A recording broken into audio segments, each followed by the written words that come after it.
I'd like to talk about holding on to bitterness. But before we do that, I would like to introduce myself. I'm Ghazala at the Heart and Soul Cafe. If you've been here before, thank you so much for coming back. And if you're here for the first time, you're very, very welcome.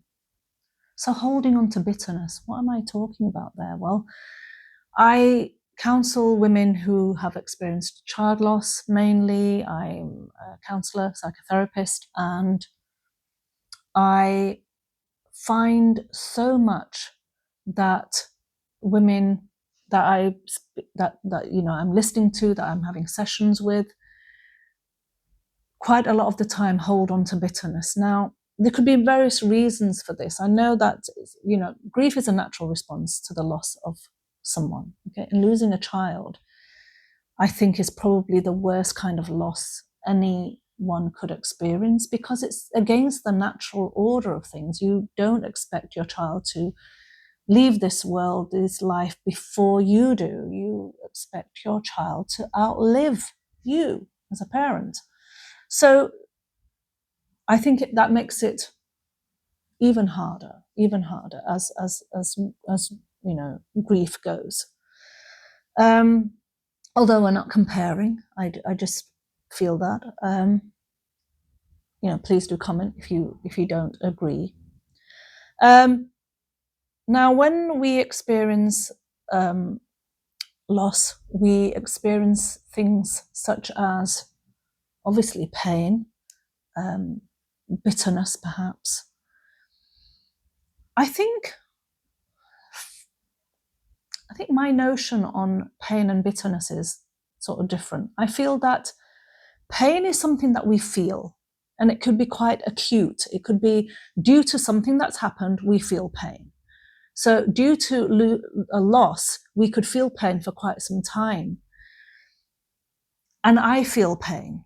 I feel pain as a result of losing my son. But I don't hold bitterness. So I think there's a difference. Holding bitterness is, I feel, a negative thing that's getting in the way of any kind of healing and any kind of moving forward with. I'm not saying moving on from, I'm saying moving forward with, because I am moving forward with my grief. I'm not ever going to move on from it. I'm never going to leave it behind. I'm always going to feel the pain of grief, but I'm not holding bitterness. And there's a difference, isn't there? But I feel that so many times when I'm listening to my clients talking, they're almost holding on to that bitterness as if they let it go, their love for their child may be at question, might be, and who's going to question it? Maybe themselves, I'm not sure. But there's a reason why they're holding on to this bitterness, and I think the bitterness is a negative thing. It's like, for example, I'm not comparing it, but just to give you another example, if you were to have a fallout with someone and you didn't make amends, you didn't get in touch with them, they didn't get in touch with you, and you just held that, and you held a grudge, and you held that bitterness about what that person supposedly has done or said, and you're holding that is actually gonna get in the way of you feeling any kind of gratitude in life. I feel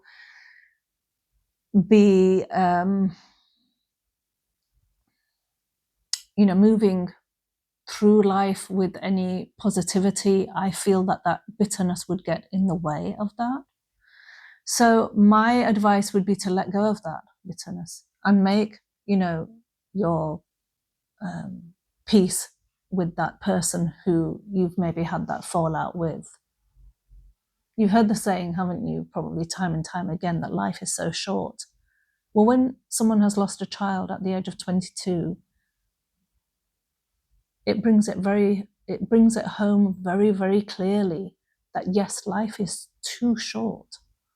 Even if I live to be 80 years old, life is too short because it goes by so quickly. The years that have gone, you know, when you're at the place you're at, how many other years have gone by? It almost seems like a blink of an eye, I think. I think it's, you know, for me, absolutely it does. You know, I don't know how I've got here. So,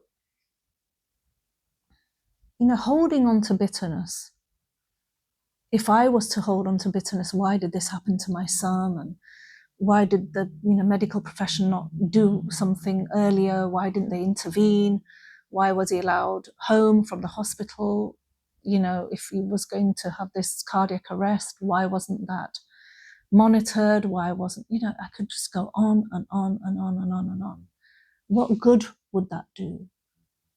I wouldn't be able to bring my son back. And holding on to that bitterness would stop me from doing the things that I'm doing, and that's helping others, hopefully as a counsellor, supporting others, befriending other mothers who have experienced child loss. I, you know, deliver mental health training, mental health first aid training. People who are on the courses can sometimes share all sorts of things, you know, with me, with others, you know, in the room at that time. And it puts me in a place where I'm compassionate and I am, you know, empathetic to the extent where I don't think I was before I lost my son. So the positive side, oh God, I don't think you can say the positive side of losing anyone, but with the cards I have been dealt, I feel, because I've not held on to any negativity, other than, yes, I feel pain, but I've not held on to any bitterness about, you know, why me? Why did this happen to me? I am able to move forward with and help others. You know, that's running a charity in my son's name, if that's volunteering for this charity where I counsel, befriend women who have also experienced loss, whether it's delivering mental health first aid training, whether it's supporting my daughters through their life, whether it's supporting anybody else I know in my family, my extended family, through any struggles that they are experiencing. I am a better version of myself as a result of. And I am that because I have not held on to any bitterness. And I think that's important. So my advice would be to, with your grief, to check in on yourself. And I do this every morning. I question myself where I'm at. If I'm in pain that day, what can I do to sort of ease that pain? Is there anything I can do? Is there anything I can do in his, you know, my son's name to help me ease that, you know, burden? Is there something that I can do as a slight distraction from what I'm thinking and feeling today? Is that going to be helpful today? And sometimes distractions are good, not always, but sometimes. I'm not saying that we need to distract ourselves all the time, because we still need to deal with and process all the feelings that we're experiencing, all the different stages of grief that we are going through, that we are maybe, you know, going back to, you know, certain stages, you know, because it's not linear. It's not that you know, you go through these stages, 5 stages or 7 stages, and then you step off grief. You know, most of us who are experiencing grief will probably experience grief for the rest of our lives.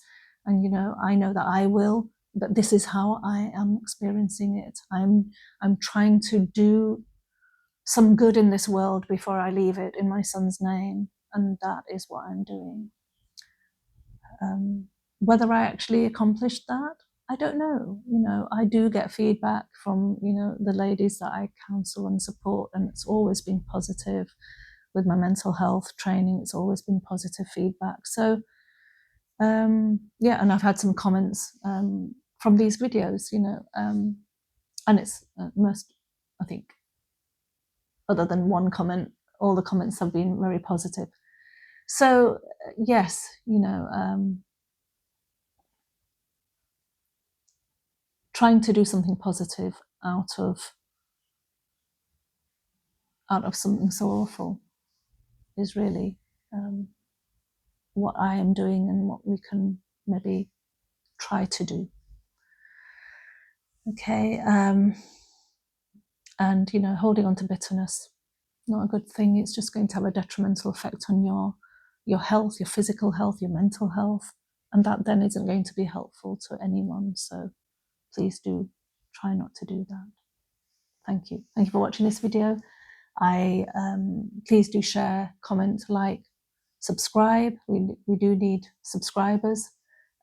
We have a few, so thank you to those of you who have subscribed. I really do appreciate it so much. So thank you to you for subscribing. But thank you for watching this video. I look forward to seeing you in the next video. Until then, look after your hearts and souls.